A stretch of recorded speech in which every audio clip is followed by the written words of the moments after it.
어머님, 잠깐만 기다리세요. 차 돌려놓고 후딱 올게요. 금방 돌아온다던 아들과 며느리, 그 아이들은 공양미 상자와 저를 낡아 빠진 법당 바닥에 내려두고는 다신 돌아오지 않았습니다. 저는 그제서야 공양미 상자를 열어보았죠. 쌀이 있을 거라 생각했던 자리엔 얇아터진 담요 2장, 그리고 하루도 버티지 못할 500ml 물 한 병뿐이었습니다. 그렇습니다. 저는 그렇게 짐승들이 울부짖는 이 불 꺼진 절간에 산채로 버려진 것이었습니다. 하지만 아들 며느리는 몰랐을 겁니다. 산속에서 짐승밥이 될 줄 알았던 엄마가 자신들을 무간지옥으로 보내줄 피 끓는 복수를 하러 돌아올 거란 것을. 안녕하세요. 평생 시장에서 굳은 일 마다하지 않고 자식 키우며 살아온 72이 된 박종이라고 해요. 성실히 살면 언젠가 볕들 날 있겠지라는 마음으로 살아왔는데 아예 깊고 깊은 산속에 갇혀 제대로 빛도 못 보고 죽을 뻔했지 뭐예요? 빗물 받아먹고 간신히 살아 돌아와 전해드리는 그때의 이야기 지금 바로 들려드릴게요. 그날은 유독 아들이 살가웠어요.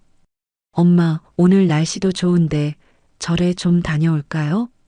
아들 승수가 아침부터 저를 재촉했습니다. 아이고, 무릎이야. 이놈의 무릎이 쑤셔서 꼼짝도 하기 싫다. 갑자기 뭔 절이냐? 제가 쑤시는 무릎을 주무르며 손사래를 쳤죠. 어머님, 그래도 바람이라도 쏘이셔야죠. 저희가 용하다는 절 알아봤어요. 기도하시면 마음도 편해지실 거예요. 옆에 서 있던 며느리 수린이가 맞장구를 쳤습니다. 아, 진짜 귀찮게 구네. 저는 마지못해 투덜거리며 자리에서 일어났어요. 관절염 때문에 한 걸음 떼는 것조차 고역인데 아들 내외가 양쪽에서 저렇게 성화를 부리니 버틸 재간이 없었습니다. 그럼 가까운 데로 가자. 멀면 안 간다. 엄마, 저희가 딱 알아본 곳이 있어요. 정말 영험한 곳이래요. 승수가 보란 듯이 차 열쇠를 흔들며 말했습니다. 그래요, 어머님, 그냥 드라이브 삼아 다녀와요. 요즘 집에만 계시니까 답답하실 텐데. 수린이가 기어코 제 팔을 붙잡고 일으켜 세웠어요. 저는 못 이기는 척 차에 올랐습니다. 뒷자리에 앉으니 좁은 공간에 무릎이 더 욱신거렸죠. 대체 어디로 가는 거냐? 가깝다며. 조금만 가면 돼요. 금방이에요, 엄마. 승수가 백미러로 저를 힐끗 보며 건성으로 대답했습니다. 차는 처음에는 훤히 뚫린 포장도로를 달리나 싶더니 어느새 좁디 좁은 산길로 접어들고 있었어요. 구불구불한 비포장도로를 1시간도 넘게 올라가니 저는 속이 울렁거리고 메스꺼워 견디기가 힘들어졌습니다. 야, 승수야, 여기 대체 어디냐? 너무 멀잖아. 길도 이상하고. 곧 도착해요, 어머님. 정말이에요. 수린이가 애써 웃는 얼굴로 저를 돌아보며 말했습니다. 그런데 길은 갈수록 점점 더 험악해졌어요. 포장도로는 온데간데없고 차가 겨우 지나갈 만한 자갈길만 아슬아슬하게 이어졌습니다. 차가 덜컹거릴 때마다 제 무릎에 전기가 오르는 것처럼 찌릿했죠. 승수야, 진짜 어디로 가는 거야? 이런 곳에 절이 있다고? 저는 불안한 마음에 목소리를 높였습니다. 엄마, 걱정하지 마세요. 다 왔어요. 정말 좋은 곳이에요. 두 아이들은 계속 거의 다 왔다는 소리만 반복하고 있었죠. 드디어 차가 멈췄어요. 앞에는 낡아 빠진 절인지 폐가인지 모를 건물이 보였습니다. 지붕은 군데군데 무너져 내렸고 마당에는 사람 키만한 풀이 무성했어요. 세상에, 여기가 절이라고? 다 쓰러져가는 폐가잖아. 제가 기가 막혀서 차에서 내리며 말했습니다. 어머님, 옛날 절이라 그래요. 그래도 아주 영험하대요. 수린이가 트렁크에서 제법 큼지막한 상자 하나를 꺼냈습니다. 그건 또 뭐냐? 공양미요, 어머님. 부처님께 올려야죠. 승수가 그 상자를 받아들고는 절 안쪽으로 척척 걸어갔어요. 저는 아픈 다리를 끌며 그 뒤를 따랐습니다. 법당 안은 바깥보다 더 처참했어요. 불상은커녕 사방 벽에는 시커먼 곰팡이가 잔뜩 슬어 있었습니다. 여기서 뭘 어떻게 하라는 거야? 불상도 없는데. 엄마, 여기 앉아서 잠깐만 기다리세요. 승수가 상자를 차가운 바닥에 내려놓으며 말했습니다. 우리 차 돌려놓고 금방 올게요. 차는 왜? 이따가 돌려서 나가면 되지. 길이 너무 좁아서요. 이따 나갈 때 편하게 하려면 미리 돌려놔야 해요. 수린이가 손을 털며 태연하게 대답했습니다. 뭔가 싸한 기분이 가슴을 스쳤지만 그게 정확히 무엇인지 알 수가 없었습니다. 알았다. 빨리 와. 여기 왠지 으스스하고 춥다. 네, 어머님. 금방 올게요. 승수와 수린이가 법당을 나서는 것을 보고 저는 차가운 바닥에 주저앉았습니다. 무릎이 너무 아파서 더는 서 있을 수가 없었거든요. 잠시 후 멀리서 차 시동 거는 소리가 들렸죠. 그런데 이상했습니다. 차만 돌리고 온다더니 그 소리가 점점 멀어져만 갔습니다. 아니, 저것들이? 저는 아픈 무릎도 잊고 벌떡 일어나 법당 밖으로 뛰쳐나갔습니다. 하지만 차는 이미 보이지 않았어요. 승수야, 수린아, 얘들아, 어디 갔니? 제가 목이 터져라 소리쳤지만 돌아오는 것은 산울림뿐이었습니다. 멀리서 자갈 튀는 소리와 함께 차 소리가 산 아래로 완전히 사라져버렸습니다. 뭐야, 어떻게 된 거지? 저는 그 자리에 털썩 주저앉고 말았습니다. 다리에 힘이 쭉 빠져버렸죠. 저는 비틀거리며 법당으로 돌아가 아까 수린이가 들고 온 상자를 열어봤습니다. 공양미라던 그 상자 안에는 쌀은커녕 얇디 얇은 담요 2장과 500ml 물 한 병만 덩그러니 들어 있었습니다. 이게 다 뭐야? 제 손이 덜덜 떨려왔어요. 이제야 모든 상황이 퍼즐처럼 맞춰졌습니다. 아들 승수와 며느리 수린이가 저를 이 깊은 산속 폐사에 버리고 간 거였습니다. 처음부터 전부 계획된 일이었습니다. 저는 그 자리에 주저앉아 울음을 터뜨렸습니다. 평생 눈에 넣어도 아프지 않을 내 새끼라고 대학까지 다 가르쳐놨더니 그 아들이 저를 이 깊은 산속에 버리고 도망간 것이었습니다. 혹시나 싶어 주머니를 뒤졌지만 핸드폰도 지갑도 없었습니다. 맞아요. 차에 일부러 두고 내리게 한 거였어요. 모든 것이 그놈들의 치밀한 계획이었다는 걸 다시 한번 깨달았습니다. 무섭게 해가 지기 시작하고 산속의 공기는 얼음장처럼 차가워졌습니다. 밤이 깊어지자 산 어디에선가 정체 모를 짐승 소리가 들려왔어요. 후두둑 바스락거리는 소리에 저는 온몸에 소름이 돋았습니다. 멧돼지인지 늑대인지 알 수 없는 흉흉한 소리였죠. 저는 급히 법당 문을 닫으려 했지만 문짝이 반쯤 부서져 있었습니다. 어쩔 수 없이 마당에 굴러다니는 썩은 나무 기둥을 끌어다가 겨우 문 앞을 가로막았습니다. 상자 속 얇은 담요를 꺼내 몸에 둘렀지만 뼈를 애는 듯한 추위를 막기에는 턱없이 부족했습니다. 승수야, 내가 어떻게 나한테 이럴 수가 있어. 저는 법당 구석에 웅크린 채 중얼거리며 눈물을 쏟았습니다. 밤새 지독한 추위와 공포, 그리고 심장을 도려내는 듯한 배신감에 시달려야 했습니다. 제 인생에서 가장 길고 가장 절망적인 밤이었습니다. 새벽이 되자 뼈를 애는 듯한 추위와 함께 지독한 배고픔이 밀려왔습니다. 어젯밤 억지로 마신 물 한 병이 전부였으니까요. 텅 빈 위장이 아파서 저도 모르게 신음이 나왔습니다. 물이라도 마셔야지, 이대로는 안 돼. 저는 떨리는 다리에 힘을 주며 간신히 일어났습니다. 이러다 정말 아사하는 게 아닌가 하는 공포가 밀려왔죠. 법당 밖으로 비틀비틀 걸어나가니 풀잎마다 이슬이 방울방울 맺혀 있었습니다. 그래, 저거라도. 저는 짐승처럼 바닥에 엎드려 풀잎에 맺힌 이슬을 하차 먹었습니다. 하지만 턱없이 부족했어요. 목은 여전히 타들어가는 것 같았습니다.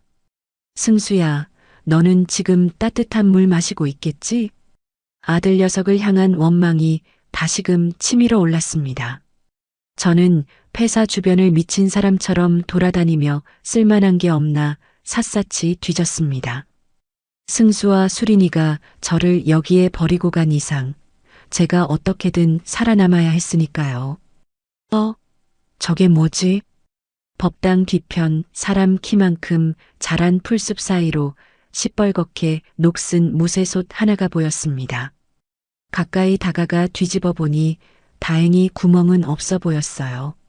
그 옆에는 누가 버리고 갔는지 모를 낡은 라이터도 하나 떨어져 있었습니다. 떨리는 손으로 라이터를 눌러보니 치익 소리와 함께 다행히 불꽃이 튀었습니다. 아, 부처님이 아직 저를 버리시진 않았나 봅니다. 저는 눈물을 훔치며 솥을 끌고 와서 법당 앞마당에 놓았습니다. 하늘을 올려다보니 먹구름이 잔뜩 끼어 있었습니다. 금방이라도 비가 쏟아질 것 같았어요. 그래, 빗물이라도 받아야지. 저는 솥을 마당 한가운데에 두고 하늘만 하염없이 바라봤습니다. 제발 비가 오게 해달라고 그렇게 빌었습니다. 오후가 되자 정말로 빗방울이 하나둘 떨어지기 시작했어요. 저는 솥에 빗물이 고이는 것을 조마조마한 마음으로 지켜봤습니다. 이걸 이대로 마셔도 되나? 생각해보니 이 빗물을 그냥 마셨다가는 배탈이라도 날 게 뻔했습니다. 안 돼. 끓여 마셔야 해. 저는 다시 주변에서 마른 나뭇가지를 줍기 시작했습니다. 가뜩이나 쑤시는 무릎으로 계속 허리를 굽혔다 폈다 하니 허리까지 끊어질 듯 아파왔어요. 아이고, 이놈의 늙은 몸뚱아리, 이럴 때 말썽이네. 저는 제 신세를 한탄하며 이를 악물고 나뭇가지를 긁어 모았습니다. 빗물이 솥에 반쯤 고였을 때 저는 솥을 들고 법당 안으로 겨우 옮겼습니다. 바닥에 돌멩이를 주워다 고이고 그 위에 솥을 올렸죠. 라이터로 마른 풀에 불을 붙이고 조심조심 나뭇가지를 올렸습니다. 매캐한 연기가 법당 안에 자욱해지면서 겨우 불이 붙기 시작했습니다. 그래, 불이다 불이야. 물이 보글보글 끓기 시작하자 저는 그제야 안도의 한숨을 내쉬었습니다.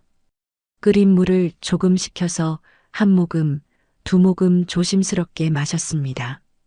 따뜻한 물이 목구멍을 타고 내려가니 조금은 살 것 같았어요. 이제 뭘 좀 먹어야 하는데. 목마름은 해결됐지만 배고픔은 여전했습니다. 저는 다시 법당 밖으로 나가 먹을 만한 풀을 찾아 헤맸어요. 이건 쑥이잖아. 어릴 적 돌아가신 제 어머니가 알려주셨던 쑥이 눈에 확 띄었습니다. 그래, 이건 쑥이야. 어린 잎만 따야 해. 저는 반가운 마음에 조심스럽게 어린 쑥잎을 땄습니다. 하지만 다른 풀들은 도무지 구분이 안 됐어요. 독버섯인지 먹어도 되는 버섯인지 알 수가 없었죠. 함부로 먹었다가는 여기서 정말 큰일 나지. 저는 욕심을 버리고 쑥잎만 한 움큼 따서 법당으로 돌아왔습니다. 솥에 남은 물을 붓고 쑥잎을 넣어 팔팔 끓였어요. 비릿한 풀냄새가 진동했지만 어쩔 수 없었습니다. 맛이 없어도 이거라도 먹고 살아야지. 저는 쓴 쑥국물을 후후 불어가며 억지로 삼켰습니다. 이런 식으로 며칠을 버텼습니다. 낮에는 쑥잎을 따고 빗물을 받아 끓여 마시고 밤에는 얇은 담요 한 장에 의지의 추위에 떨며 지냈어요. 승수야, 너 정말 엄마한테 어떻게 이럴 수 있는 거냐? 혼자 중얼거리는 게 어느새 습관이 되어버렸습니다. 그렇게 사흘째 되는 날 결국 몸에 탈이 나고 말았어요. 몸이 으슬으슬 춥더니 열이 나기 시작했습니다. 몸이 왜 이렇게 불덩이 같지? 이마를 만져보니 손바닥이 뜨거울 정도였습니다. 낮에는 덥고 해가 지면 얼어 죽을 만큼 추운 이 산속의 날씨를 늙은 몸이 버텨내지 못한 겁니다. 그날 밤이었어요. 열에 들떠 끙끙 앓고 있는데 밖에서 이상한 소리가 들렸습니다. 터벅터벅하는 묵직한 소리가 나더니 킁킁거리며 뭔가를 뒤지는 소리가 이어졌습니다. 저는 너무 놀라 담요를 머리끝까지 뒤집어 쓰고 숨을 죽였습니다. 심장이 미친 듯이 방망이 질쳤어요. 날이 밝자마자 떨리는 마음으로 밖에 나가보니 제가 애써 모아둔 도토리와 땔감들이 사방에 흩어져 있었습니다. 바닥에는 시커먼 짐승의 발자국이 선명하게 찍혀 있었죠. 아이고, 멧돼지였구나. 다리가 후들후들 떨렸습니다. 이런 몹쓸 것이 내 귀한 땔감을 며칠 동안 고생해서 모은 것들이었는데 하룻밤 사이에 엉망이 되어버렸습니다. 그날부터 열은 더 심해졌어요. 몸이 후들후들 떨리고 한 걸음 떼기도 힘들었습니다. 물이라도 더 마셔야 하는데. 하지만 며칠째 비가 오지 않아 솟은 바닥을 드러낸 지 오래였습니다. 이슬이라도 핥아 먹으려 했지만 몸에 힘이 한 점도 없어 밖에 나갈 엄두조차 나지 않았습니다. 간신히 모아두었던 수민마저 다 떨어져 가고 있었어요. 이러다 정말 여기서 죽겠네. 저는 차가운 법당 바닥에 누워 희미하게 중얼거렸습니다.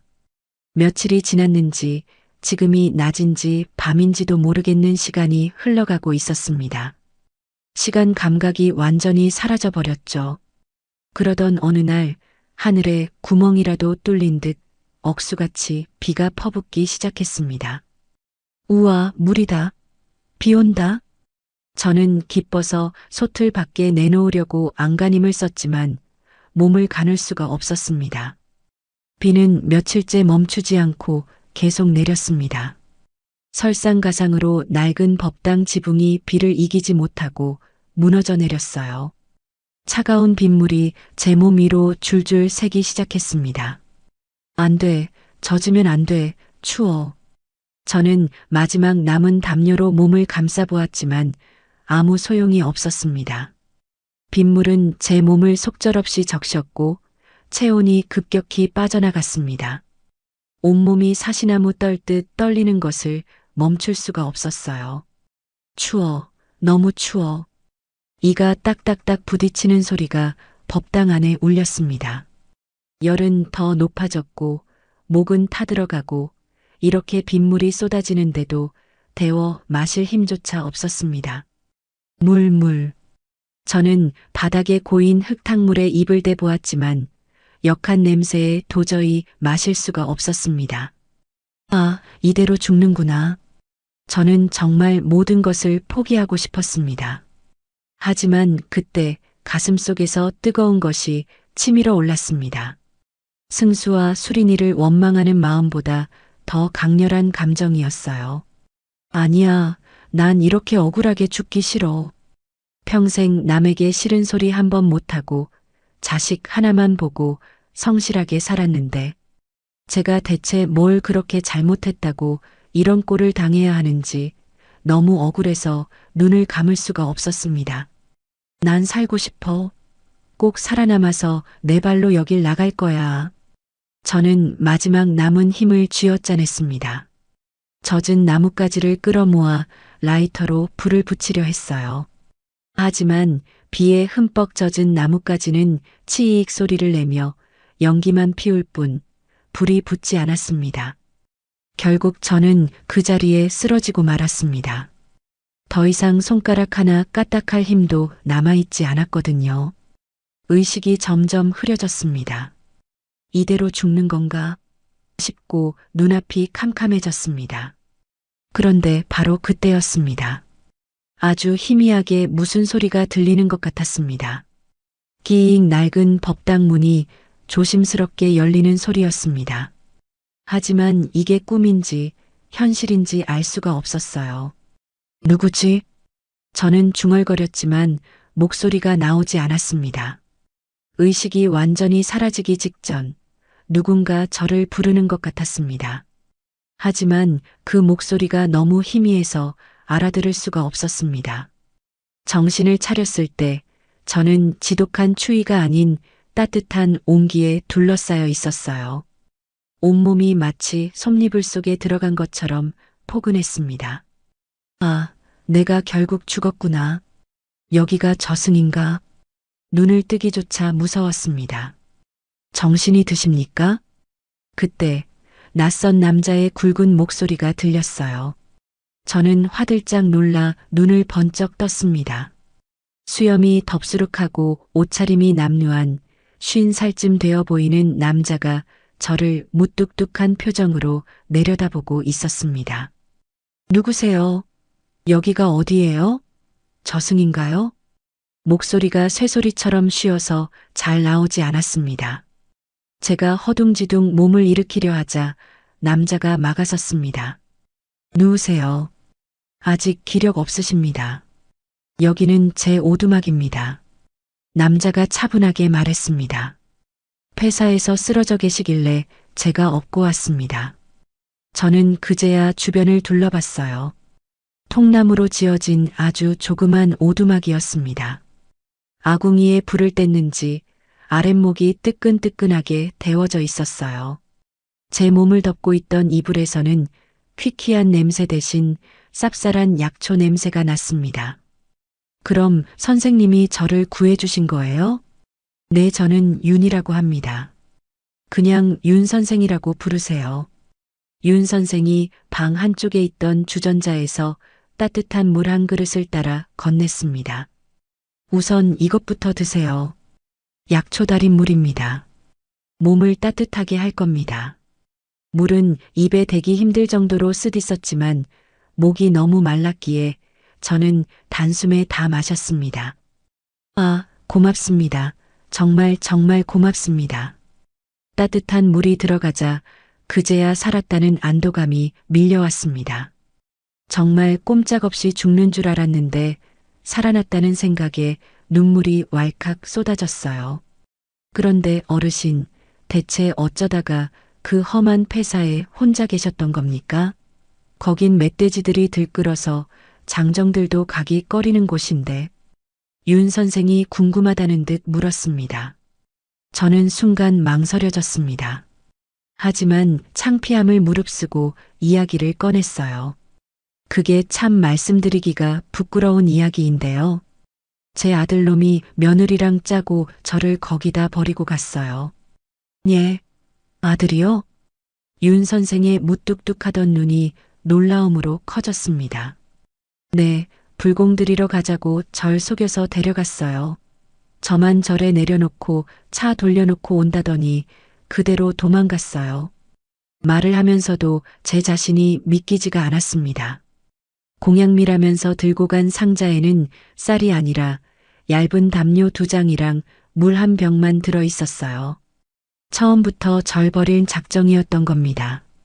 세상에 짐승만도 못한 놈들. 윤 선생이 혀를 차며 고개를 저었습니다. 선생님, 제가 어떻게든 산 아래로 내려가야 합니다. 경찰에도 알려야 하고. 저는 아픈 몸을 일으키려 애쓰며 간절하게 물었습니다.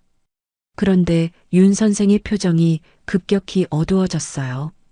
어르신, 지금은 어렵습니다. 왜요? 제가 걸을 수 있습니다. 기어서라도 갈 수 있어요. 며칠 전에 쏟아진 장맛비 때문에 산길이 전부 끊겼습니다. 하나 있던 다리도 계곡물에 휩쓸려 무너졌고요. 제 가슴이 철렁 내려앉았습니다. 그럼 언제까지 기다려야 하는 겁니까? 이런 산골짜기는 복구가 늦습니다. 빨라야 한 달은 좋게 걸릴 겁니다. 한 달이요? 저는 눈앞이 캄캄해졌어요. 한 달을 여기서 어떻게 지내라는 말입니까? 그나마 가장 가까운 민가가 산 너머에 있는데 거기까지 가려면 어른 걸음으로도 반나절은 꼬박 걸어야 합니다. 그런데 지금 어르신 몸 상태로는 무리입니다. 윤 선생이 제 손목을 잡고 맥을 짚어봤습니다. 열병을 심하게 앓으셔서 몸이 쇠약해질 대로 쇠약해졌어요.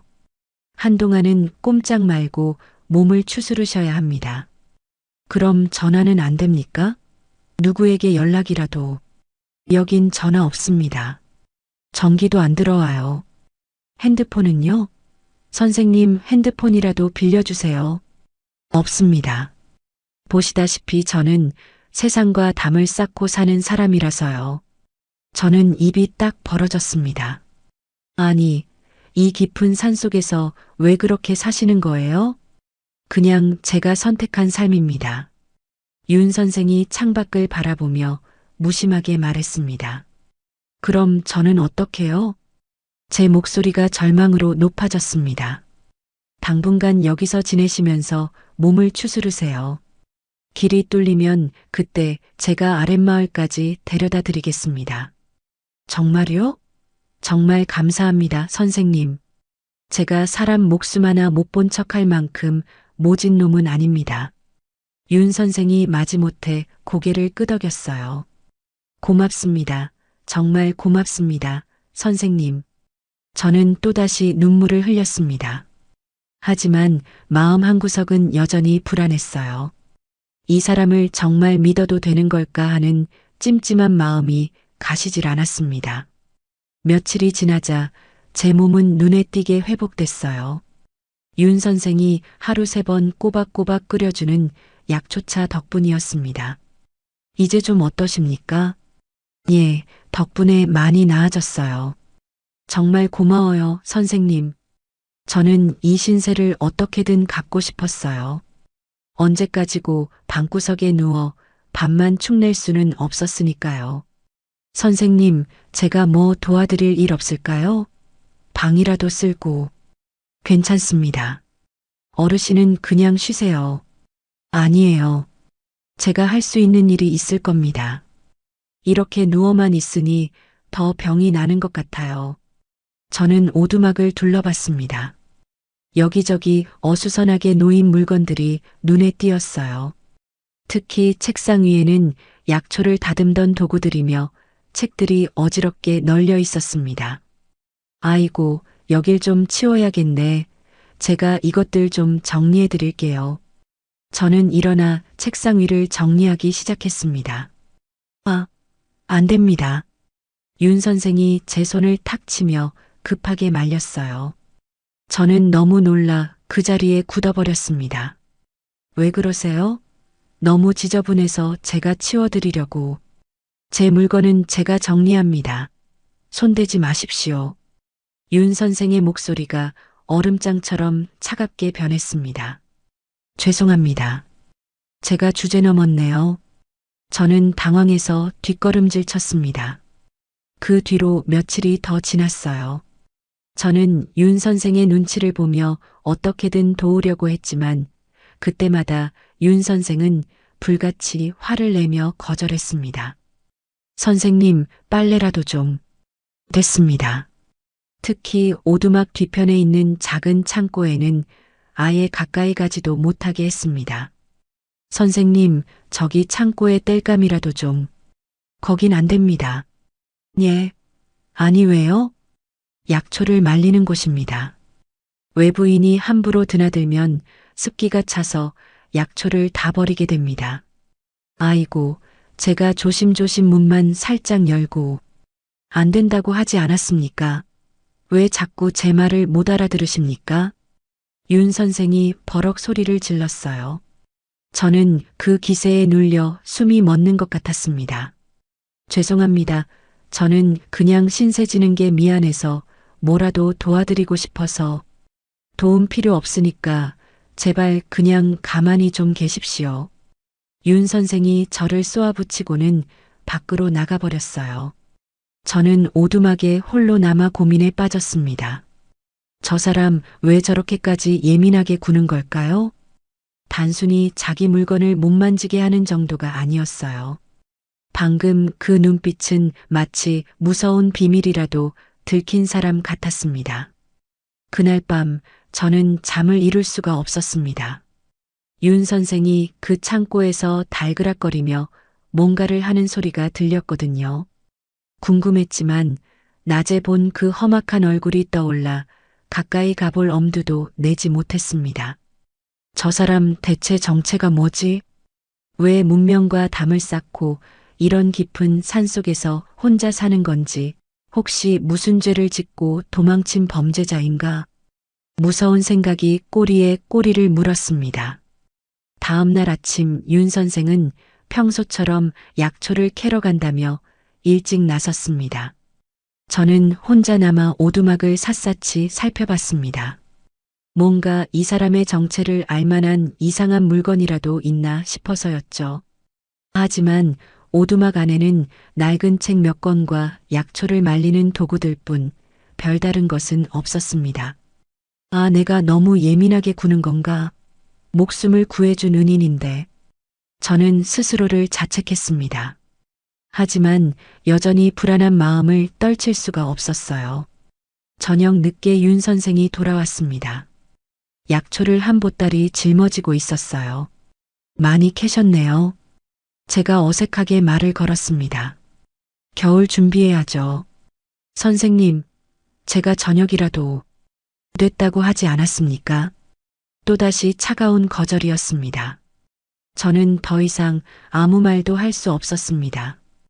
어느 날 오후 저쪽 숲에서 윤 선생이 한쪽 다리를 심하게 절뚝거리며 걸어 나오는 게 보였습니다. 얼굴이 종이장처럼 새파랗게 질려 있었죠. 아니, 선생님, 괜찮으세요? 얼굴이 왜 이래요? 제가 급히 달려가 물었습니다. 괜찮습니다. 발목을 좀 접질렸나 봅니다. 윤 선생이 이를 악물고 신음했습니다. 보니까 왼쪽 발목이 제 주먹만 하게 퉁퉁 부어 있었어요. 제대로 걷지도 못하고 비틀거렸습니다. 아이고 맙소사, 어서 이리 와요. 제가 부축할게요.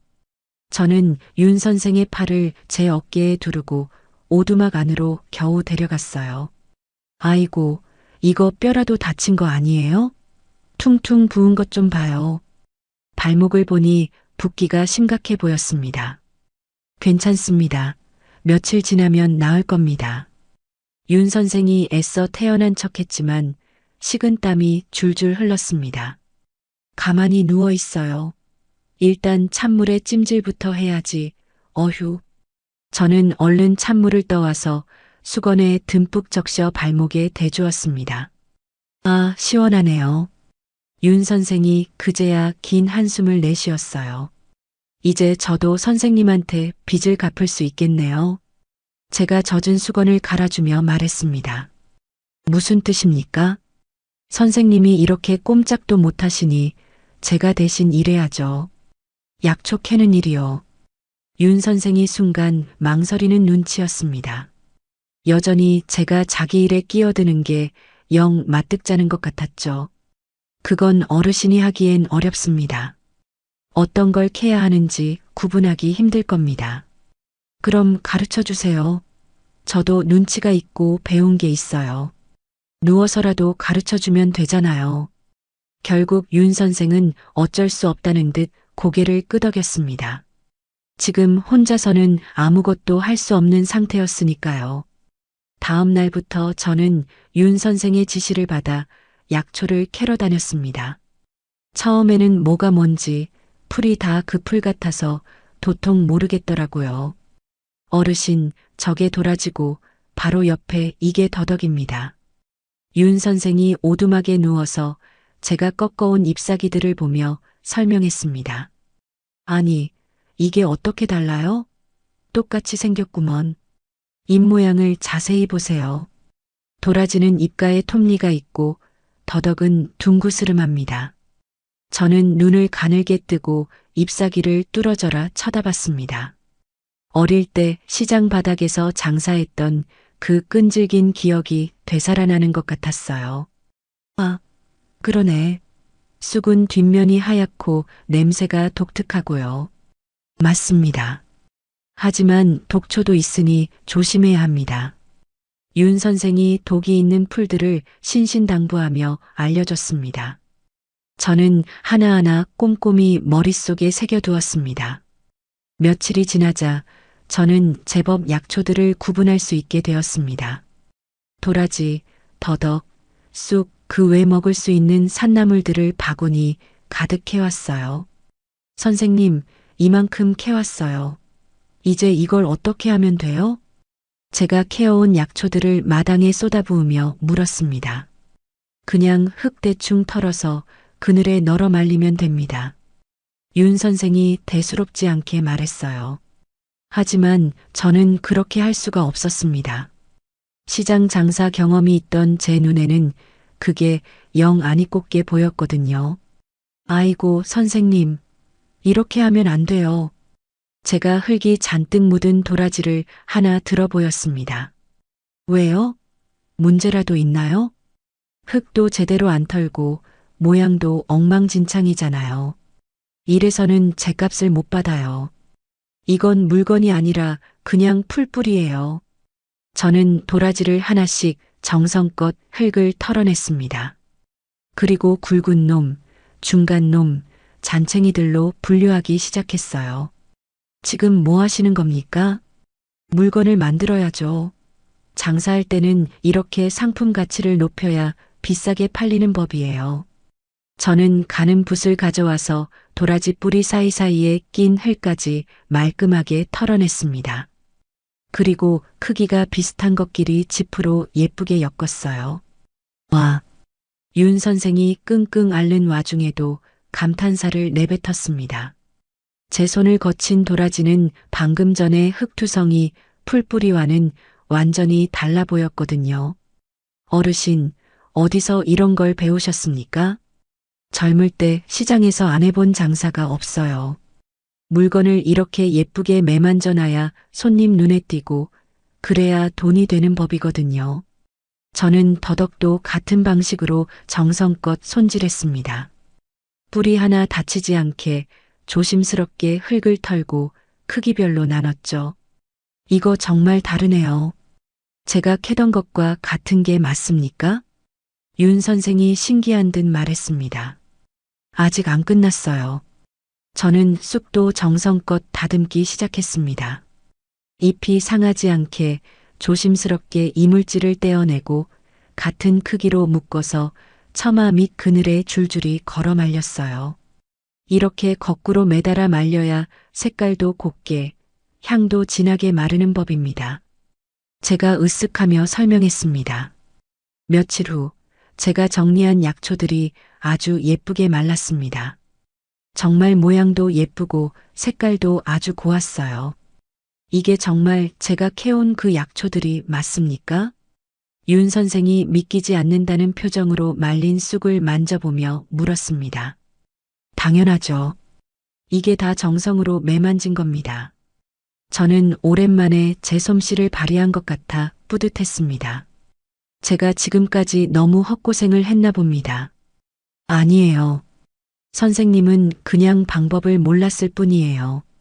그날부터 윤 선생이 저를 보는 눈빛이 확 달라졌어요. 더 이상 제가 뭐라는 걸 막거나 경계하지 않았습니다. 선생님, 창고 정리도 제가 좀 해도 될까요? 제가 조심스럽게 물었습니다. 윤 선생이 저를 한참 쳐다보더니 피식 웃었습니다. 네, 이젠 그러셔도 될 것 같습니다. 어르신이라면 믿고 맡길 수 있겠네요. 드디어 그 굳게 닫혔던 창고 문이 열리는 허락이 떨어졌어요. 저는 신이 나서 창고를 정리하기 시작했습니다. 창고 안에는 그동안 캐온 약초들이 그야말로 쓰레기처럼 여기저기 어수선하게 쌓여 있었어요. 종류별로 분류도 전혀 안 되어 있었죠. 아이고, 이렇게 보관하면 약초가 다 썩고 벌레 먹어요. 저는 자루를 하나씩 다 풀어 헤쳐서 상태를 확인했습니다. 다행히 아직 상한 건 많지 않았어요. 저는 종류별로 깨끗하게 나누고 통풍이 잘 되게 깨끗한 천에 싸서 차곡차곡 정리했습니다. 오두막도 제가 싹 치울게요. 윤 선생이 누워 있는 동안 저는 오두막 구석구석 묵은 때를 벗겨냈습니다. 방구석이 환해지니 윤 선생의 표정도 한결 밝아 보였습니다. 그렇게 한 달이 훌쩍 지나면서 윤 선생의 발목도 거의 다 나았습니다. 이제 지팡이 없이도 조금씩 걸을 수 있게 되었죠. 어르신, 그동안 정말 고마웠습니다. 윤 선생이 마당에 앉아 있는 제게 다가와 진심으로 말했습니다. 별 말씀을요. 저야말로 선생님 덕에 목숨을 구했는데요. 아닙니다. 어르신 덕분에 제가 더 많이 배웠습니다. 그날 저녁 윤 선생이 모닥불을 피워놓고는 갑자기 무거운 입을 열었습니다. 어르신, 제가 원래 의사였습니다. 예, 의사요? 저는 깜짝 놀랐습니다. 어쩐지 약초에 대해 모르는 게 없던 이유가 있었던 겁니다. 서울에서 내과 병원을 꽤 크게 운영했었죠. 그렇게 잘 나가시던 분이 대체 왜 이런 산골에 숨어 사시는 거예요? 윤 선생의 표정이 숯불처럼 어두워졌습니다. 환자를 잃었습니다. 제 실수로요. 아, 저는 무슨 말을 해야 할지 몰랐습니다. 젊은 환자였습니다. 제가 조금만 더 신경 썼더라면 충분히 살릴 수 있었는데 제가 잘못 판단했죠. 윤 선생의 목소리가 물기에 젖어 떨리고 있었습니다. 그래서 의사 가운을 벗고 다 정리하고 여기로 도망쳐 올라왔습니다. 더 이상은 환자를 볼 자신이 없어서요. 그게 언제적 일인데요? 벌써 5년 전 일이네요. 저는 그제야 윤 선생의 그 날카롭던 경계심과 아픔을 이해할 수 있었습니다. 그 지독한 죄책감 때문에 스스로를 이 산속에 가두고 살았던 거였어요. 선생님, 사실 저도 비슷해요. 제가 조용히 말했습니다. 어떻게요? 제 아들놈이 절 버린 이유가 다 있겠죠. 제가 뭔가 부족한 엄마였나 봅니다. 그러니 저런 몹쓸 짓을 했겠죠. 어르신, 그건 아닙니다. 자식이 부모를 버리는 건 그건 하늘이 노할 짓입니다. 어르신 탓이 아니에요.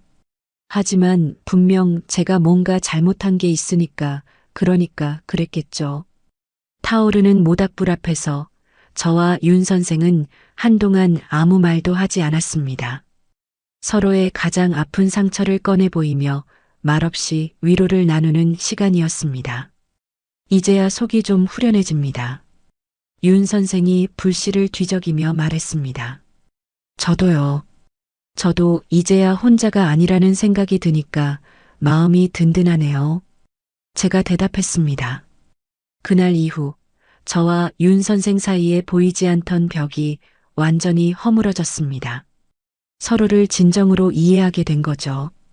깊은 가을이 되자 드디어 산길이 다시 열렸다는 소식이 들려왔습니다. 멀리서 정말 오랜만에 트럭이 짐을 싣고 올라오는 소리도 들렸습니다. 어르신, 이제 산 아래로 내려가실 수 있습니다. 윤 선생이 씁쓸한 표정으로 말했습니다. 하지만 저는 선뜻 가겠다는 말이 나오지 않았어요. 아들놈에게 돌아가 봤자 무슨 꼴을 보겠습니까? 차라리 여기가 마음 편했죠. 선생님, 저 한 가지 제안이 있어요. 제가 조심스럽게 말했습니다. 뭡니까? 어르신, 선생님이 모으신 이 귀한 약초들을 제가 시장에 한번 내다 팔아볼까요? 윤 선생이 깜짝 놀란 표정을 지었습니다. 시장에 말입니까? 네. 선생님, 제가 정리한 약초들 보셨잖아요. 이건 그냥 약초가 아니라 상품이에요. 분명히 큰 돈이 될 겁니다. 하지만 저는 돈 벌 생각은 없습니다. 그래도 한번 해보세요. 이렇게 좋은 물건을 이 산속에서 썩히기는 너무 아깝잖아요. 저는 창고에서 가장 최상품으로 말려진 도라지 한 묶음을 가져왔습니다. 정말이지 시장에 내놓으면 임금님 수라상에나 오를 법한 물건이었습니다. 이것 좀 보세요. 이 정도면 시장에서 서로 달라고 난리가 날 겁니다. 제가 확신에 차서 말했습니다. 윤 선생이 한참을 고민하더니 결심한 듯 말했습니다. 좋습니다. 그럼 어르신을 믿고 딱 한 번만 해볼까요? 잘 생각하셨어요. 겨울도 나야 하니 한번 내려가 보죠. 저는 정말 기뻤습니다. 드디어 제가 받은 은혜를 갚고 제 힘으로 다시 설 수 있는 일이 생긴 겁니다. 그럼 언제 내려갈까요? 내일 단단히 준비해서 모레 아침 일찍 내려가죠. 저와 윤 선생은 그렇게 장에 갈 준비를 시작했습니다. 이것이 제 억울한 삶을 뒤바꿀 새로운 시작이 될 것만 같았습니다. 몇 달 만에 산에서 내려오니 정신이 하나도 없었습니다. 시끌벅적하게 오가는 사람들 소리, 상인들의 호객 소리 등 제가 정말 그리워했던 그 활기찬 풍경이었습니다. 어르신, 저기 구석자리가 조용하고 좋겠습니다. 윤 선생이 장터 한 구석을 가리키며 말했어요.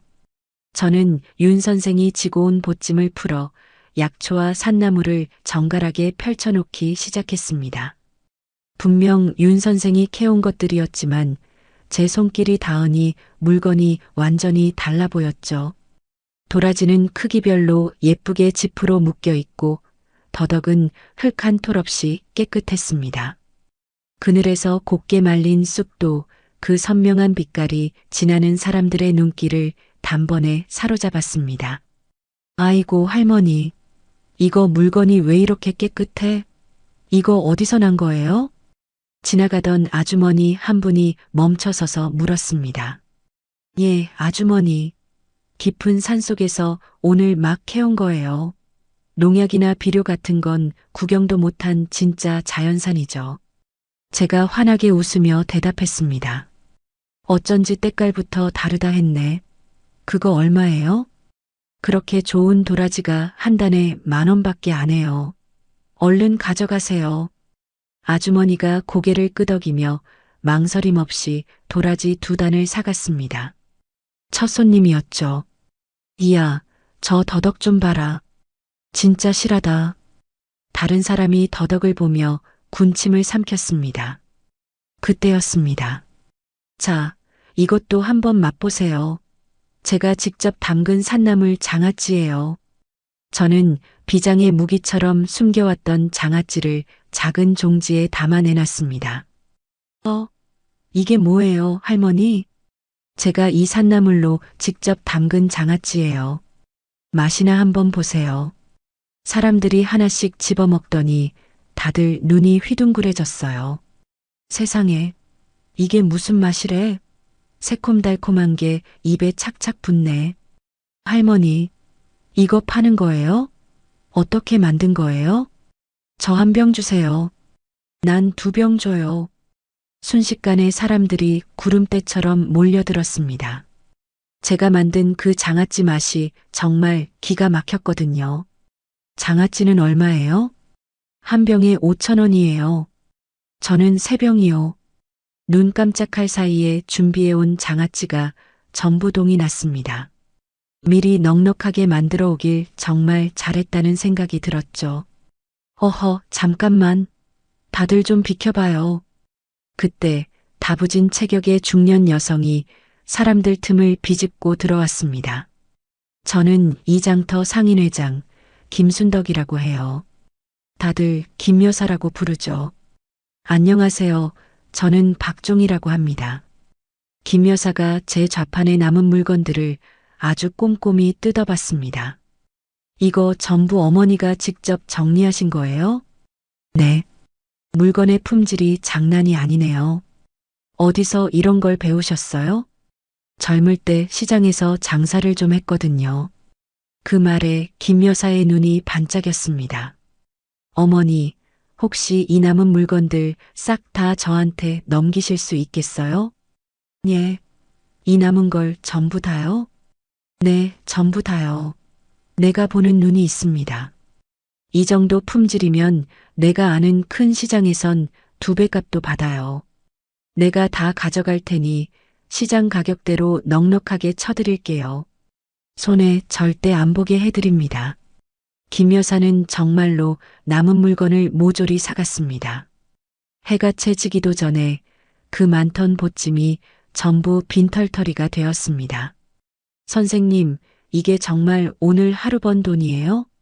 저는 두둑해진 돈주머니를 들고도 믿을 수가 없었습니다.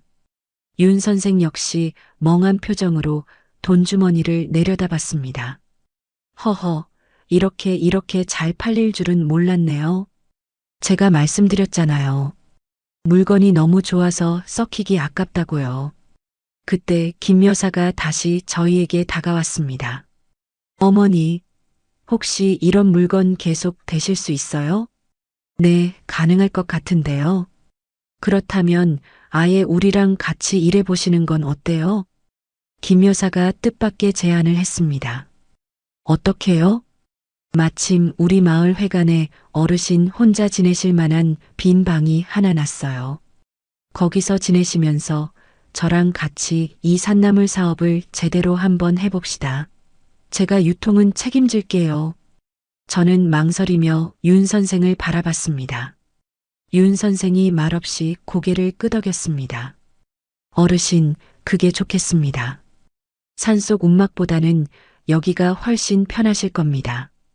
그럼 선생님은 어떡하세요? 저는 다시 산으로 돌아가야죠. 돌아가서 더 열심히 약초랑 나무를 캐는 일을 계속하겠습니다. 그렇게 해서 저는 마을에 정착하게 되었습니다. 김 여사가 마련해준 마을 회관방은 비록 작았지만 깨끗하고 따뜻했습니다. 하지만 문제가 하나 있었어요. 윤 선생은 저 깊은 산속에 있고 저는 마을에 있으니 물건을 주고받기가 너무 어려웠거든요. 김 여사님, 물건 받기가 쉽지 않은데 어떻게 할까요? 제가 김 여사에게 물었습니다. 그럼 딱 중간 지점에 창고를 하나 만들면 어떨까요? 김 여사가 좋은 생각을 냈습니다. 중간 지점이요? 네. 윤 선생님이 거기까지 물건을 가져다 놓으시면 우리가 사람을 시켜서 가져오는 거죠. 그럼 그 폐사 근처가 어떨까요? 거기가 산과 마을의 딱 중간이니까요. 윤 선생이 말했습니다. 폐사라는 말에 저는 저도 모르게 가슴이 철렁 내려앉았습니다. 제가 죽음의 문턱까지 갔던 바로 그곳이었거든요. 하지만 곰곰이 생각해보니 위치상으로는 그곳이 최적이었습니다. 윤 선생이 며칠에 걸쳐 그 폐사 근처에 작은 나무 창고를 지어주었습니다. 선생님, 이제 일주일에 한 번씩 사람을 보낼게요. 좋습니다. 그럼 저는 정기적으로 여기 물건을 채워놓겠습니다. 이런 식으로 저의 새로운 사업이 체계를 갖춰갔습니다. 입소문이 무섭다고 주문이 전국에서 밀려 들어왔어요. 저 혼자서는 도저히 감당이 안 돼서 마을의 다른 할머니들도 일손을 거들기 시작했습니다. 장아찌를 담그고 나무를 다듬는 일을 함께 했죠. 아이고, 박 여사 덕분에 우리 늙은이들이 다 늙어서 용돈벌이를 다 하네. 고마워. 할머니들이 제 손을 잡고 고마워했습니다. 몇 달이 지나자 사업은 완전히 안정되었습니다. 이제는 제법 규모가 있는 산나물 가공업체가 되었죠. 그런데 사업이 커지자 한 가지 문제가 생겼습니다. 바로 제 신분 문제였어요. 사업자 등록을 정식으로 해야 하는데 그러려면 제가 법적으로 어떤 상태인지 확인이 필요했습니다. 김 여사님, 아무래도 제가 읍사무소에 가서 확인을 좀 해봐야겠어요. 그래요, 박 여사.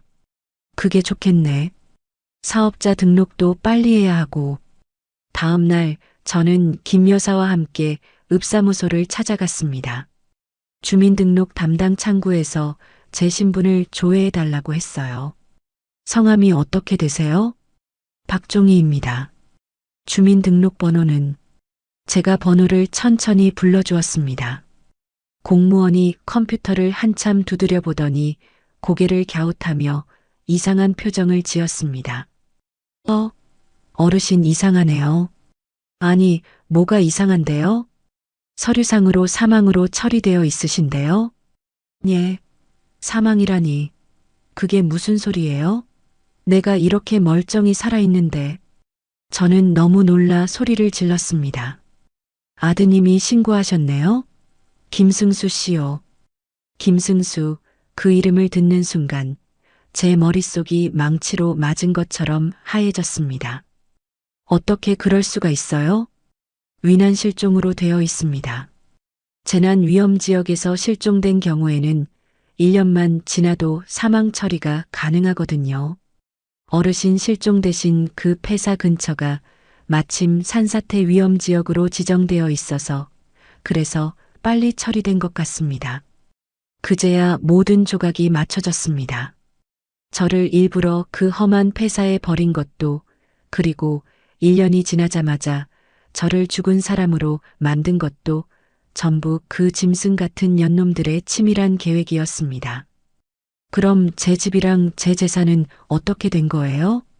법적 상속인에게 전부 넘어갔을 겁니다. 제가 평생 피땀 흘려 모은 재산을 모조리 빼앗기 위해 제 아들놈이 저를 산채로 죽인 셈이었습니다. 이걸 어떻게 되돌릴 수 있어요? 네. 법원에 가셔서 실종 선고 취소 신청을 하셔야 합니다.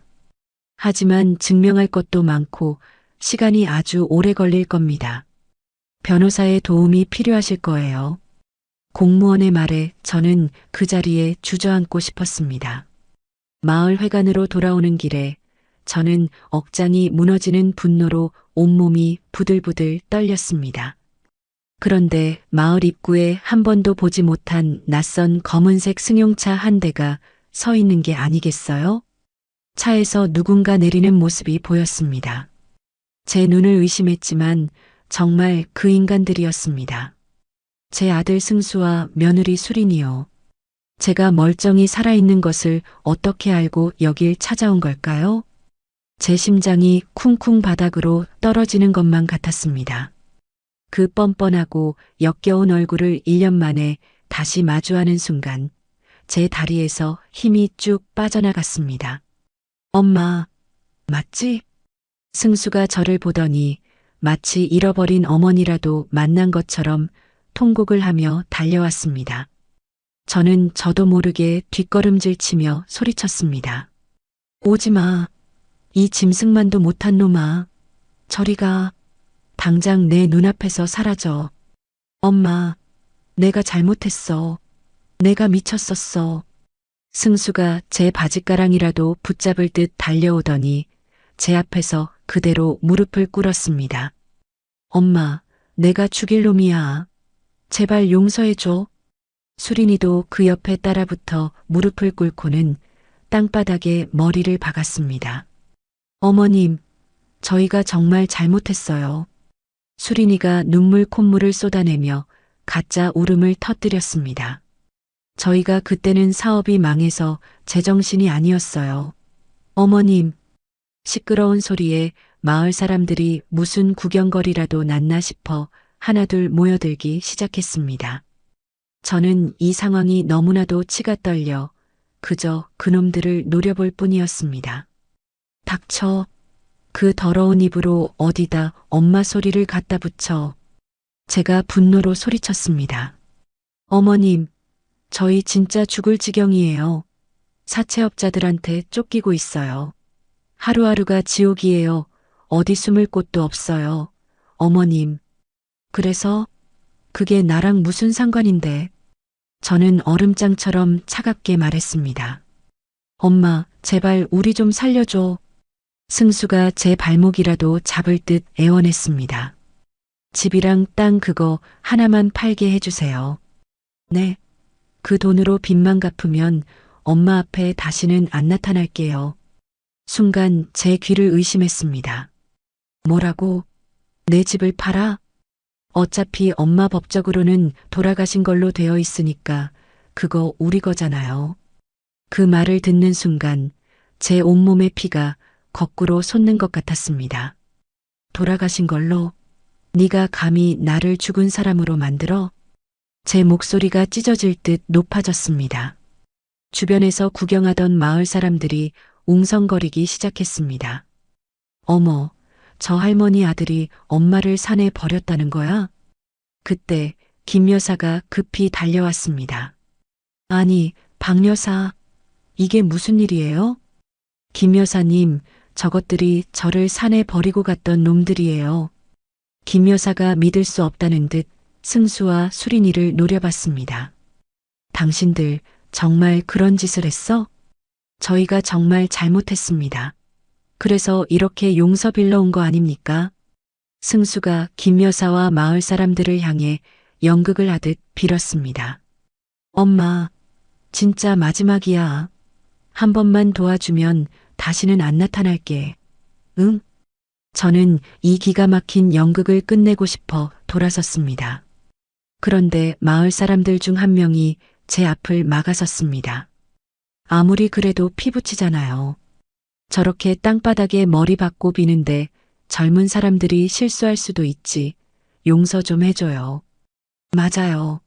저렇게 피눈물을 흘리는데 할머니가 마음이 너무 딱딱한 거 아니에요? 다른 사람들도 하나둘 승수와 수린이 편을 들기 시작했습니다. 저는 어이가 없어서 말도 나오지 않았습니다. 여러분, 놈들이 저한테 무슨 짓을 했는지 아세요? 제가 울분에 차서 소리쳤습니다. 저를 죽으라고 산속 폐사에 버렸어요. 그것도 모자라서 살아있는 저를 죽었다고 사망신고까지 했다고요. 그래도 지금 뉘우치고 저렇게 빌고 있잖아요. 한 아주머니가 저를 나무라듯 말했습니다. 사람들의 시선이 마치 제가 못된 늙은이인 것처럼 저를 향했습니다. 좋아요, 알았어요. 저는 분을 사기며 마을 회관 안으로 들어갔습니다. 승수와 수린이가 쾌재를 부르는 듯한 눈빛을 숨기며 제 뒤를 따랐습니다. 마을 사람 몇 명도 무슨 일이 벌어질지 궁금하다는 듯 따라 들어왔습니다. 엄마, 정말 고마워. 방에 들어오자마자 승수가 또 절을 하려 했습니다. 그만해. 그 역겨운 소리 듣기 싫으니까. 제가 차갑게 말했습니다. 어머님, 그럼 인감 도장만 주세요. 저희 정말 시간이 없어요. 금방 처리하고 갈게요. 수린이가 본색을 드러내며 말했습니다. 인감 도장? 네. 어머님 집, 아니 저희 집 그거 팔 때 필요하거든요. 제가 기가 막혀서 코웃음을 쳤습니다. 너희들이 아직도 정신을 못 차렸구나. 그 집이 왜 너희 집이야? 승수의 얼굴이 굳어지더니 뻔뻔하게 웃었습니다. 엄마, 아직도 상황 파악이 안 돼? 엄마는 법적으로 죽은 사람이야. 그러니까 그 집은 상속받은 우리 거라고. 뭐라고? 제 목소리가 방안을 울렸습니다. 엄마, 화내지 말고 들어. 법이 그렇다고. 뭐? 이놈이. 어머님, 시끄럽게 하실 거 없어요. 수린이가 차갑게 말을 잘랐습니다. 어머님이 지금 당장 법원에 가서 저 살아있어요 하고 실종 선고 취소 신청을 하면 되긴 하겠죠. 근데 그게 하루 이틀 걸릴 것 같으세요? 그 전까지 어머님은 법적으로 이 세상 사람이 아니라고요. 그제야 이 악마들의 진짜 속셈을 알아차렸습니다. 용서를 빌러온 게 아니었어요. 제게 남은 마지막 것까지 빼앗으러 온 거였습니다. 너희들 정말 악마구나. 어머님 말이 너무 심하시네요. 엄마, 좋게 말할 때 당장 도장 내놔. 승수가 저를 협박하기 시작했습니다. 안 내놓으면 내가 뭘 어쩔 건데. 어머님, 저희도 다 듣고 왔어요. 수린이가 음흉하게 웃었습니다. 어머님이 여기서 어떻게 지내시는지, 그 윤 선생인가 뭔가 하는 호랍이랑 산속에서 단둘이 뭘 했는지도 다 안다고요. 뭐라고? 아이고, 망측해라. 이른이 넘은 할머니가 남자랑 산속에서 동거를 해요? 창피하지도 않으세요? 수린이의 그 더러운 말에 제 머리끝까지 피가 솟구쳤습니다. 입 닥쳐. 그 더러운 입 당장 닥치지 못해. 왜요? 사실이잖아요. 여러분, 이것 좀 보세요. 수린이가 따라 들어온 마을 사람들을 향해 큰 소리로 외쳤습니다. 저희 어머님이 산속에서 남자랑 눈이 맞아서 몇 달 동안 같이 살았대요. 그만해. 그분은 내 생명의 은인이라고. 생명의 은인? 누가 믿겠어요? 늙은 할머니랑 젊은 남자가 그 깊은 산속에서 단둘이 살았다는데 마을 사람들이 웅성거리기 시작했습니다. 어쩐지 남자가 데려왔다고 하더라니. 자식은 버리고 남자는 좋으셨나 봐요. 아이고, 창피해. 수린이가 기름을 부었습니다. 마을 사람들의 시선이 순식간에 달라졌습니다. 박 여사, 정말 그런 일이 있었어요? 김 여사마저 조심스럽게 물었습니다. 아닙니다. 김 여사님, 그분은 저를 구해주신 분이라고요. 그래도 남자 집에서 몇 달을 같이 살긴 살았잖아요. 한 아주머니가 쏘아붙이듯 말했습니다. 어쩔 수 없었어요. 산길이 끊어져서. 어이구, 늙은이가 주책도 없지. 사람들이 수군거리기 시작했습니다.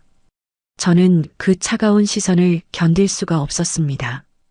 그날 밤 승수와 수린이는 아예 회관 앞마당에 드러누웠습니다. 어머님, 도장 주세요.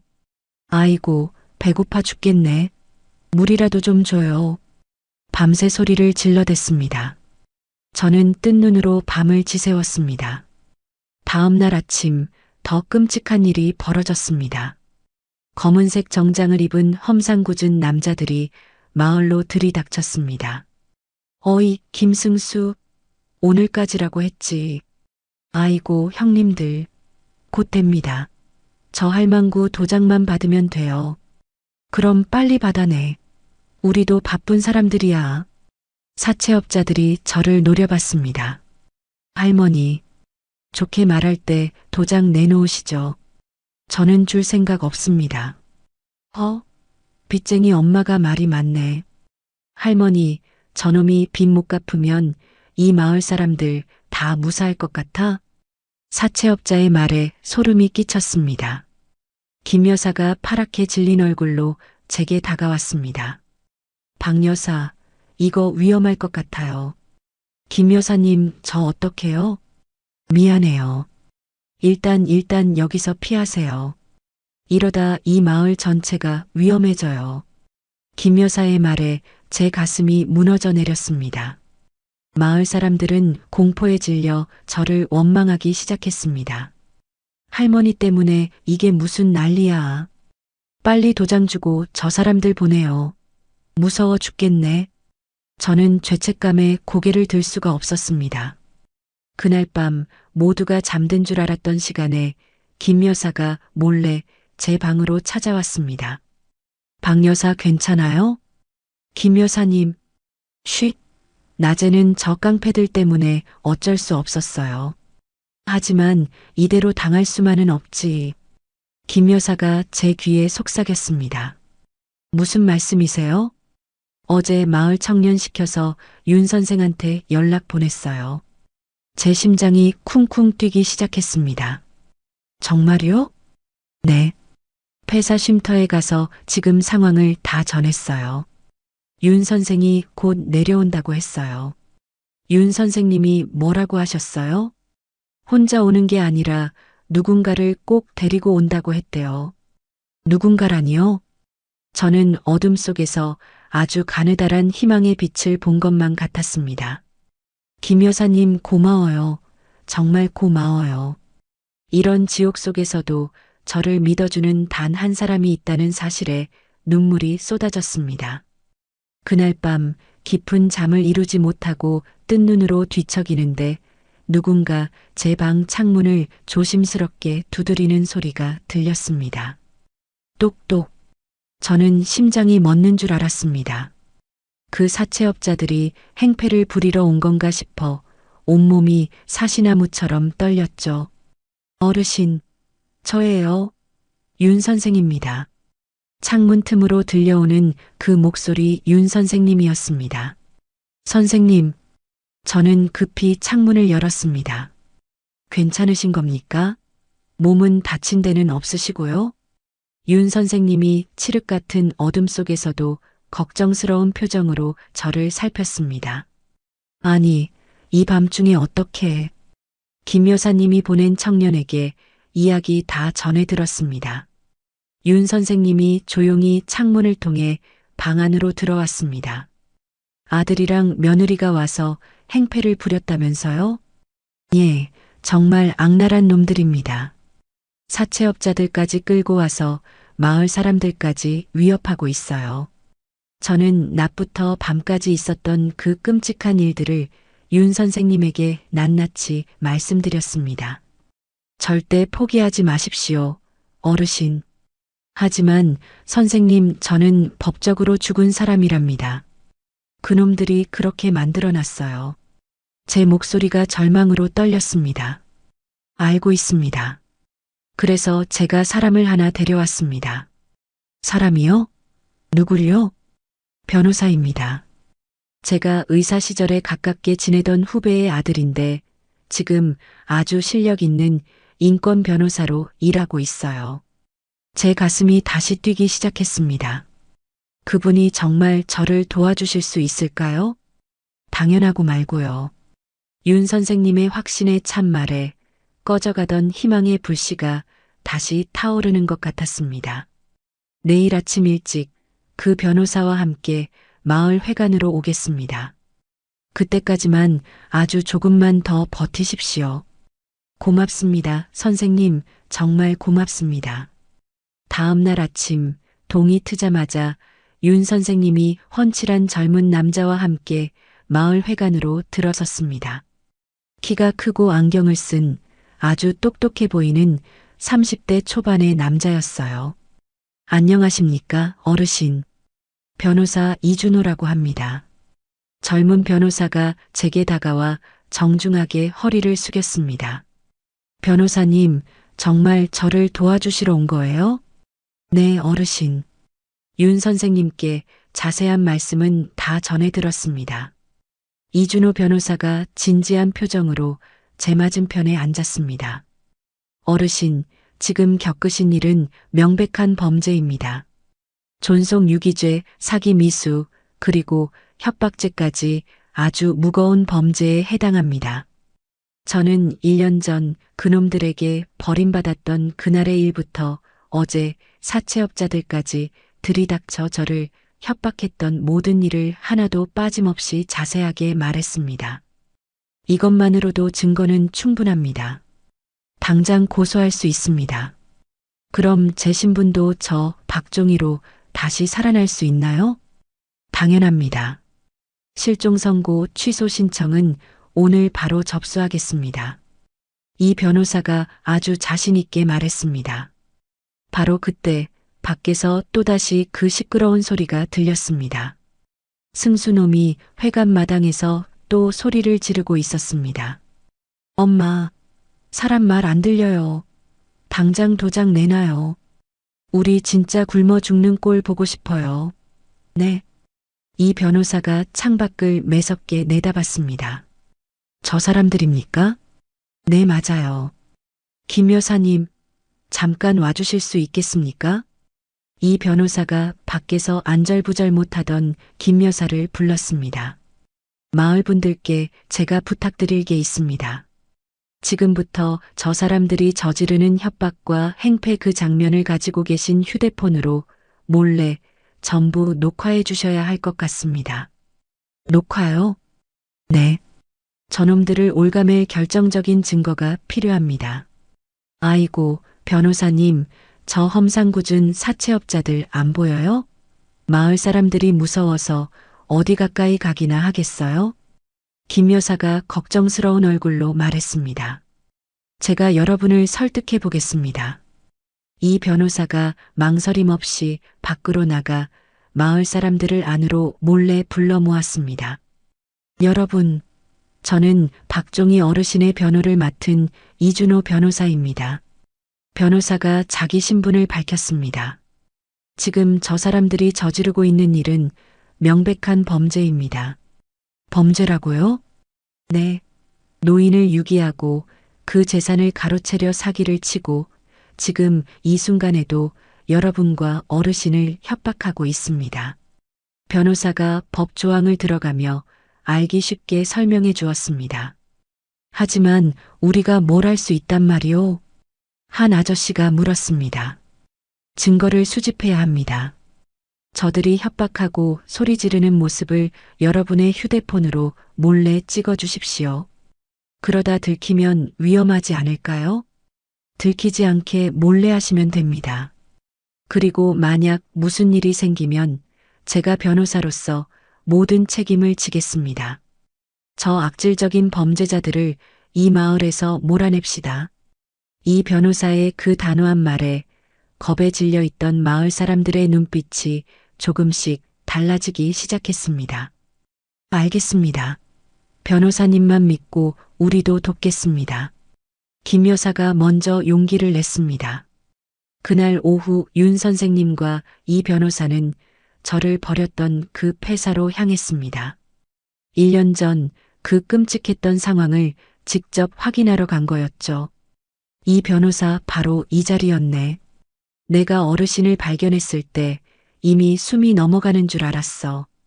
윤 선생님이 설명했습니다. 이런 처참한 곳에서 폭우 속에 며칠을 버티셨단 말입니까? 이 변호사가 기가 막힌다는 표정을 지었습니다. 네, 정말 꼼짝없이 죽는 줄 알았어요. 이건 명백한 유기죄, 아니 살인 미수입니다. 이 변호사는 비바람의 흔적은 거의 사라졌지만 폐사 주변을 꼼꼼히 살피며 사진을 수십 장 찍어댔습니다. 그리고 그날 저녁 정말 결정적인 일이 터졌습니다. 수린이가 사채업자들과 몰래 통화하는 것을 김 여사님이 목숨을 걸고 녹음해 온 거였습니다. 진짜 며칠만 더 기다려주세요. 김 여사의 휴대폰에서 수린이의 간사한 목소리가 흘러나왔습니다. 그 할망구 명의 재산하고 서울 집까지 합치면 10억은 좋게 넘어요. 그거면 돈 갚고도 남아요. 그런데 그 할망구가 언제 도장 준대? 걱정 마세요. 어차피 법적으로는 죽은 사람이니까 우리가 못 팔 이유가 없거든요. 수린이가 비웃으며 말하는 그 순간까지 모든 것이 똑똑히 녹음되었습니다. 김 여사님이 떨리는 손으로 휴대폰을 껐습니다. 변호사님, 이거 다 녹음됐어요. 잘하셨습니다. 김 여사님, 정말 큰일 하셨습니다. 이 변호사가 기쁨을 감추지 못했습니다. 당연하죠. 내일 아침 동 트는 대로 제가 직접 경찰서에 고소장 접수하겠습니다. 이 변호사가 확신에 차서 말했습니다. 그동안 용기를 낸 마을 사람들도 승수놈이 마당에서 행패를 부리는 장면을 여기저기 숨어서 여러 개 녹화했습니다. 당장 도장 안 내놓으면 내가 오늘 여기서 무슨 짓을 할지 몰라요. 승수가 눈이 뒤집혀 소리 지르는 그 협박이 고스란히 영상에 담겼습니다. 다음 날 이른 아침 이 변호사가 모든 증거 자료를 가지고 경찰서로 향했습니다. 노인 유기죄, 존속 사기 미수, 그리고 협박죄로 그놈들을 고소했습니다. 증거가 아주 확실하네요. 녹음 파일과 동영상을 모두 확인한 경찰이 말했습니다. 바로 체포영장 발부받아서 출동하겠습니다. 정말입니까? 네. 현행범이나 마찬가지입니다. 기다리십시오. 경찰이 신속하게 움직이기 시작했습니다. 오후 2시쯤이었을까요? 요란한 사이렌 소리와 함께 경찰차 2대가 먼지를 일으키며 마을 회관 앞으로 들이닥쳤습니다. 승수와 수린이는 여전히 회관 앞에서 도장 내놔라 시위를 하고 있었습니다. 김승수 씨, 최수린 씨, 경찰이 차에서 내리며 큰 소리로 그들의 이름을 불렀습니다. 네. 승수가 어리둥절한 표정으로 일어났습니다. 존속 유기 및 사기 미수, 협박 혐의로 당신들을 체포합니다. 뭐라고요? 체포? 이게 무슨 소리야? 우리가 뭘 잘못했는데? 이거 나, 안 나.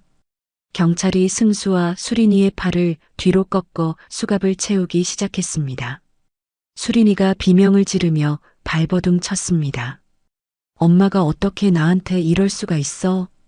저는 그저 지옥에나 떨어지라는 마음으로 그놈을 차갑게 쏘아볼 뿐이었습니다. 그 험악하던 사채업자들도 불법 채권 추심 및 협박 혐의로 모조리 연행되었습니다. 그 모습을 보던 마을 사람들이 약속이나 한 듯이 박수를 치기 시작했습니다. 아이고, 속 시원하다. 그동안 무서워 죽는 줄 알았네. 박 여사 아이고, 박 여사 우리가 정말 미안해요. 김 여사가 제 손을 잡고 사과했습니다. 우리가 박 여사를 오해했어요. 미안합니다. 다른 마을 사람들도 제게 고개를 숙였습니다. 괜찮습니다. 다들 그럴 만도 했죠. 다 이해합니다. 저는 애써 웃으며 말했습니다. 경찰서에서 조사를 받으며 저는 1년 동안 겪었던 그 모든 고통과 뼛속 깊은 배신감을 담담하게 하지만 하나도 빠짐없이 털어놓았습니다. 정말 힘드셨겠습니다. 어르신. 조사관이 제 손을 잡으며 위로했습니다. 그래도 이제 다 끝났네요. 네, 이제야 저 박종희로 새 출발을 할 수 있을 것 같습니다. 승수와 수린이는 증거가 워낙 확실해서 그 자리에서 바로 구속되었습니다. 이제 정말로 모든 것이 끝났습니다. 제 인생에서 가장 지독하고 힘들었던 시기가 드디어 막을 내린 겁니다. 그렇게 지옥 같던 시간이 흐르고 드디어 법원에서 판결이 나왔습니다. 제 아들이었던 승수는 3년, 며느리였던 수린이는 2년 6개월의 실형을 선고받았죠. 저는 그 판결문을 받아들고 한참을 망설였습니다. 어르신, 면회 오셨습니까? 교도관이 저에게 물었습니다. 네, 마지막으로 딱 한 번만 보려고요. 저는 무겁게 가라앉는 마음을 안고 차가운 면회실로 들어갔습니다. 승수는 초췌하고 야윈 모습이었습니다. 엄마, 그래, 거기 있을 만하냐? 저는 일부러 담담하게 물었습니다. 엄마, 내가 잘못했어요. 내가 미쳤었나 봐요. 이제 와서 그딴 소리가 무슨 소용이 있어? 승수의 눈에 기어이 눈물이 고였습니다. 엄마, 제발 저 좀 용서해 주세요. 네, 잘못했어요. 용서? 저는 차가운 유리벽을 사이에 두고 단호하게 말했습니다. 그런 건 없다. 너한테 줄 용서 따윈 나한테 없어. 엄마. 하지만 더 이상 너를 원망하지도 않을란다. 엄마 그게 무슨. 너는 이제 내 아들이 아니야. 우리는 오늘부로 남남이다. 다시는 보지 말고 살자. 거기서 네가 지은 죗값 단단히 치르고 다른 사람 돼서 나와. 저는 그 울부짖음을 뒤로하고 자리에서 일어났습니다. 그리고 다시는 내 눈앞에 나타나지 마라. 엄마, 엄마. 승수가 유리벽을 치며 절규했지만 저는 단 한 번도 뒤돌아보지 않았습니다. 그래요. 이제 정말로 모든 것이 끝났습니다. 법원에서는 제 실종 선고도 깨끗하게 취소되었습니다. 제 명의로 된 그 집과 땅도 모두 되찾았습니다. 하지만 저는 그것들을 모조리 팔아버리기로 했습니다. 박 여사, 정말 다 파시려고요? 김 여사가 제 손을 잡고 놀라서 물었습니다. 네. 더 이상 저한테는 필요 없는 물건들이에요. 그래도 평생 모은 재산인데 아깝지도 않아요? 아깝죠. 하지만 제게는 그 돈보다 지금 제가 발 딛고 서 있는 여기가 이 사람들이 100배, 1000배는 더 소중합니다. 저는 정든 마을을 바라보며 말했습니다. 집과 땅을 판 돈으로 저는 우선 이준호 변호사에게 두둑하게 수임료를 챙겨드렸습니다. 이 변호사가 손사래를 치며 받기 싫어했지만 제가 억지로 주머니에 찔러 넣었습니다. 정말 감사했습니다. 평생 이 은혜 잊지 않겠습니다. 아이고, 어르신, 제가 오히려 더 감사합니다. 변호사로서 아주 좋은 경험을 했습니다. 그리고 저를 끝까지 믿어준 김 여사님과 마을 사람들에게 고마운 마음을 전했습니다. 아니, 박 여사, 이렇게까지 하실 필요 없는데 우리가 뭘 했다고. 김 여사가 좋은 옷을 선물 받고는 어쩔 줄 몰라 했습니다. 아니에요, 김 여사님. 여러분이 아니었으면 다시 사람 노릇하기 힘들었을 거예요. 이건 제 성의예요. 할머니들에게는 고운 옷감을, 할아버지들에게는 좋은 술을 한 병씩 선물했습니다. 남은 돈으로는 저는 아주 큰 일을 계획했습니다. 바로 산나물 협동조합을 정식으로 설립하는 거였습니다. 와, 박 여사, 그거 정말 좋은 생각이에요. 김 여사가 제 손을 덥석 잡으며 찬성했습니다. 이왕 이렇게 된 거, 우리도 구멍가게처럼 할 게 아니라 제대로 된 사업체를 만들어서 다 같이 잘 살아봅시다. 네. 그럼 일자리도 더 많이 생기고 우리 할머니들 노후도 든든해지겠죠. 저는 곧바로 읍사무소에 가서 협동조합 설립 신고를 하고 사업자 등록까지 마쳤습니다. 마을 할머니들이 모두 당당한 조합원이 되었습니다. 아이고, 박 여사 덕분에 이 늙은이들이 다 늙어서 사업가 소리를 다 듣네. 할머니들이 소녀처럼 웃으며 말했습니다. 맞아요, 어머님들. 우린 이제 당당한 사업가들이에요. 자랑스럽습니다. 제가 활짝 웃으며 대답했습니다. 윤 선생님과도 정식으로 계약을 맺었습니다. 우리 협동조합에 약초와 산나물을 공급하는 공식업체로 등록해드렸죠. 허허, 이거 일이 점점 커지네요. 이제 저도 안정적으로 일할 수 있겠습니다. 윤 선생님이 계약서를 보며 만족해했습니다. 그런데 저에게는 또 다른 계획이 하나 더 남아 있었습니다. 바로 윤 선생님의 오두막 옆 그 햇볕 잘 드는 터에 제 집을 짓는 거였습니다. 어르신, 정말 여기서 사실 겁니까? 윤 선생님이 믿기지 않는다는 듯 물었습니다. 네. 이제 저 그 시끄러운 도시로 돌아갈 생각, 눈곱만큼도 없어요. 하지만 여긴 전기도 겨우 들어오고 많이 불편할 텐데요. 불편하지 않습니다. 오히려 여기가 제 마음이 제일 편하네요. 여기가 이제 제 진짜 집입니다. 저는 확신에 차서 말했습니다. 황토와 볏짚을 섞어 방 2개짜리 작은 흙집을 짓기 시작했습니다. 김 여사와 마을 사람들이 모두 제 일처럼 팔을 걷어붙이고 도와주었습니다. 아이고, 박 여사, 집이 정말 예쁘게 지어졌네. 김 여사가 다 지어진 제 집을 보며 감탄했습니다. 작지만 참말로 따뜻해 보여요. 네, 이게 제가 평생 원했던 그런 집이에요. 집이 완성되고 저는 그곳으로 이사를 했습니다. 가져갈 짐이라고는 1년 동안 입었던 낡은 옷 몇 벌과 생활용품이 전부였습니다. 허허, 이제 정말 산 사람이 다 되셨네요, 어르신. 윤 선생님이 짐을 날라주며 웃었습니다. 네. 어때요? 이상합니까? 아닙니다. 오히려 아주 잘 어울리십니다. 새 집에서의 첫날 밤, 저는 작은 창문을 열고 밖을 바라봤습니다. 밤하늘에서 별들이 꼭 소금을 뿌려놓은 것처럼 쏟아져 내렸습니다. 1년 전만 해도 이런 날이 올 거라고는 상상도 못했지. 저는 혼잣말을 했습니다. 그때는 그 폐사에서는 정말 지독한 절망뿐이었거든요. 죽고 싶을 만큼 춥고 배고프고 외로웠습니다. 하지만 지금은 다릅니다. 저는 매일이 행복하고 매 순간이 의미가 있습니다. 아침이면 김 여사와 함께 협동조합 일을 돌보고 오후에는 윤 선생님과 함께 산에 올라가 약초를 캡니다. 주말에는 마을 할머니들과 마루에 앉아 수다를 떨죠. 해가 지고 마을의 붉은 저녁 노을이 아름답게 물들었습니다. 저는 집 앞 평상에 조용히 앉아 그 모습을 바라봤습니다.